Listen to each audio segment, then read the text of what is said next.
Kembali lagi di Mari Berbagi Kisah di Lebih Dari Sekolah. Oke, tadi kita udah ngobrol banyak banget ya Tekar seputar perjalanan hidup Tekar, titik baliknya hingga saat ini banyak banget karya yang diciptakan gitu. Nah, kita lanjutkan lagi nih Teh. Di sini kan pasti long life student banyak yang mengikuti Tekar dan terinspirasi ingin jadi seorang penulis juga gitu.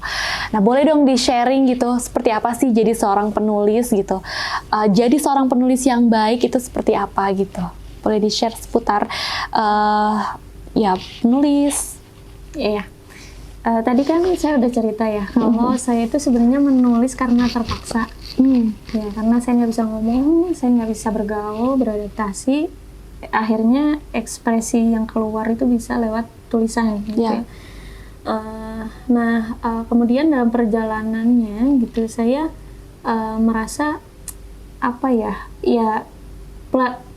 perjalanan sebagai seorang penulis itu tidak mudah tesnya gitu. Tidak mudah kenapa? Karena kadang-kadang nih ya kita sudah menulis satu buku terus kita lempar ke penerbit, tahunnya ditolak dan itu nunggunya lama misalnya. Atau kita nulis konten nih misalnya ya, sesimpel konten saja kita bagikan, misalnya nggak ada yang share, nggak ada yang komen dan sebagainya, kita putus asa. Ya kan, seringnya kayak gitu, kita putus asa. Nah, tetapi ketika kita udah cinta menulis, kita itu nggak peduli sama itu semua. Mungkin kita nggak peduli lagi dikasih royalti atau enggak, kita nggak peduli dapat komen bagus atau jelek gitu ya. Kita nggak peduli karena kita punya sesuatu yang ingin diutarakan, sama kayak kebutuhan kita ngomong. Kita pengen mengekspresikan sesuatu kan, perasaan kita nih ke orang lain, pasti ngomong dong, nggak mungkin diem aja. Nah, sama menulis juga. Jadi saya melihat media ini, menulis ini adalah satu-satunya jalan paling merdeka untuk saya ngomong. Kenapa? Karena di situ saya nggak lihat ekspresi orang lain. Gitu, saya menulis saja. Tapi kalau ngomong kan, misalnya tes ini madep ke belakang, saya tersinggung gitu ya.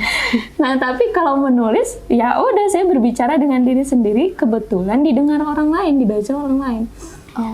Dalam perjalanannya memang tidak mudah, tapi kalau kamu suka banget menulis, ya kamu akan menemukan kedamaian gitu. Oke. Nah, Tekar kan scriptwriter juga ya di Kreasi Plus Production. Jadi Tekar ini yang nulis skripnya Bukan Dermawan. Ya, terus Hijrah dari Hijrah. Wah, itu keren sih. Udah pada nonton belum? Kalau belum, mampir ke YouTube channelnya Kreasi Plus Production. Jangan lupa subscribe, oke? Promo sedikit ya, Teh. Oke, kita lanjut lagi. Berarti kemampuan menulis itu kan hard skill ya, Teh? Apa gimana? Hard skill kan maksudnya kan? Masuknya tergantung. Kalau bagaimana cara menulis ya, teori menulis itu semua hard skill. Tapi kalau ngomongin kenapa soulnya sih kita menulis, ya mungkin itu soft skill. Soft skill ya, oke. Nah, itu cara melatihnya seperti apa sih Teh untuk jadi seorang penulis? Cara melatihnya gimana ya? Banyak hal sih.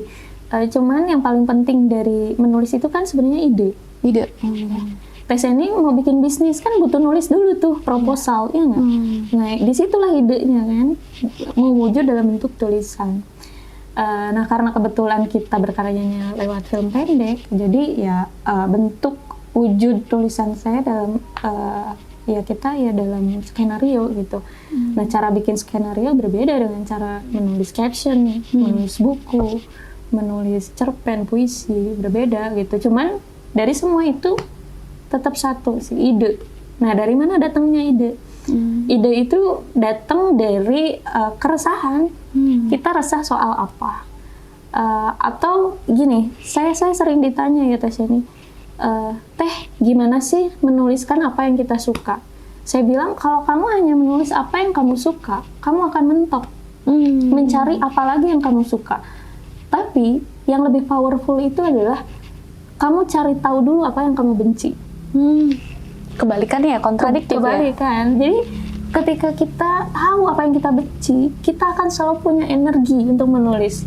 Oh, saya benci ketika Islam difitnah, maka saya akan terus menulis agar Islam benar-benar menjadi rahmatan lil alamin di mata dunia gitu ya. Nah, itu kan berakar dari kebencian gitu. Ide itu menurut saya lebih powerful ketika berangkat dari kebencian. Gitu sih. Oke. Jadi ide gitu ya yang sulit gitu ya ketika menulis itu gitu. Oke. Karena kan katanya kalau seorang penulis itu harus sering baca gitu ya, referensi dan lain-lain gitu. Iya, itu juga salah satu beberapa cara untuk kita menemukan ide itu. Biasanya Tekar proses menulis tuh kayak gimana sih? Dari mulai riset atau gimana tuh? Biasanya dari baca dulu sih justru. Baca dulu. Dari baca atau dengar podcast misalnya, atau baca artikel, baca buku yang lain. Nah, biasanya kita akan menemukan misalnya ya ketika baca satu buku, kayaknya nggak gini deh, kayaknya. Nah, dari situlah datangnya ide. Kita melawan buku itu misalnya, atau kita terinspirasi. Oh iya ya, bener juga ya kata yang dia bilang gitu ya. Jadi kita menulis lagi dengan bahasa kita. Nah, biasanya justru dari karya-karya yang udah ada lahirlah ide. Nah, kalau ide itu sendiri sebenarnya definisi ide ya Tasya, idea is an aim or a purpose. Oke, sorry tadi ada sedikit kendala teknis. Kita lanjut lagi ya, Tekar. Oke, tadi kan yang paling sulit dari menulis itu sebenarnya idenya ya, Teh ya. Nah, kalau dari Teteh sendiri sebenarnya lebih senang nulis buku atau nulis skrip untuk film? Senang nulis buku. Karena bisa bisa tanpa batas gitu, mau berapa halaman terserah. Tapi kalau film kan saya ngebayangin nanti akan dieksekusinya seperti apa, di latar yang bagaimana, berapa pemain. Sebisa mungkin harus mudah gitu. Jadi terbatasnya di situ sih kalau menulis skrip. Cuman ya senang juga, dua-duanya suka. Di satu momen kadang-kadang saya bosan nulis buku terus ke skrip larinya. Soalnya kan kalau nulis buku tuh ya pembaca yang membayangkan kan. Tapi kalau skrip kan benar-benar dia divisualisasikan. Tantangannya mungkin di situ ya Teh ya. Oke. Terakhir nih Teh, pertanyaan terakhir. Pesan apa yang ingin Teteh sampaikan untuk para penulis di Indonesia? Para calon penulis ya? Ya, para calon penulis. Ya, ini juga mungkin buat saya juga ya. Jadi ya menulislah bukan karena ingin melampiaskan emosi, bukan karena ingin terkenal, bukan karena ingin kaya raya gitu ya. Tapi menulislah untuk merayakan kegembiraan atau rasa syukur kita karena kita mendapatkan anugerah banyak sekali dari Allah gitu ya. Kita punya tangan, maka kita bisa lebih produktif untuk berkarya gitu. Itu saja perlu disyukuri.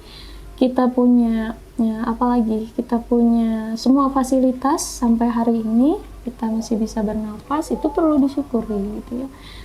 Jadi penulislah karena itu Tasya, biar kita bahagia sama jadi penulis. Oke, Masya Allah, the next level of writer gitu ya. Wow, Masya Allah, keren sekali. Terima kasih banyak Tekar, hari ini sudah banyak sharing. Ini banyak banget sih insight yang didapat, khususnya buat long life student yang ingin jadi seorang penulis juga. Terima kasih banyak. Next, kita akan bahas apa? Tunggu episode selanjutnya. Sampai jumpa. Terima kasih. Assalamualaikum warahmatullahi wabarakatuh.